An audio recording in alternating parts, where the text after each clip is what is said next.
شخصيات نماذج من جميع الوطن العربي.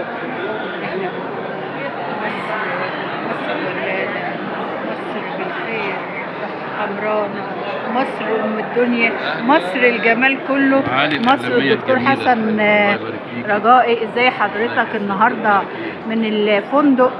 بنقول للمصريين انتم منورين، صح؟ وطبعا البورد الامريكي جاي بصفه شخصيه كده يقدم ايه النهارده في مؤتمر ملكات جمال، على عرضات ازياء، على كل المجتمع. لا فانا مش جاي اقدم حاجه، انا جاي اشوف هما بيقدموا ايه اصلا. يعني انت جاي ضيف؟ ايوه ضيف. طب والضيف واجب الضيافه ايه؟ وانا نفس الضيفه برضه. جاي ضيفه مين بقى؟ عرفينا بيك. قولي لنا انت مين؟ انا ياسمين، مديره علاقات عامه. انت جايه ضيف؟ بالظبط. واجب الضيف ايه؟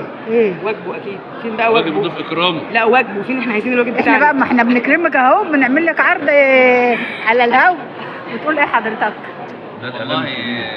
الاول معاكم الاعلام والمحاضر اسامه البدري، رئيس مهرجان القاهره الدولي للفنون. طبعا بشكر الاستاذه امل فكري على الدعوه. الصوت كده هيجيب، الصوت جاي يمكن عدد. بشكر الاستاذه امل فكري على الدعوه الكريمه للمهرجان، ودي مش اول مره.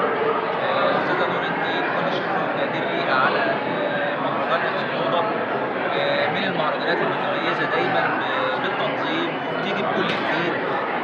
عروض الازياء اللي من كل بلاد العالم، هو يعني مهرجان كلنا بنفخر بيه بصراحه. كل سنه وانت طيب، ودايما مكان متألق، والنجوم دايما بتتألق في المكان.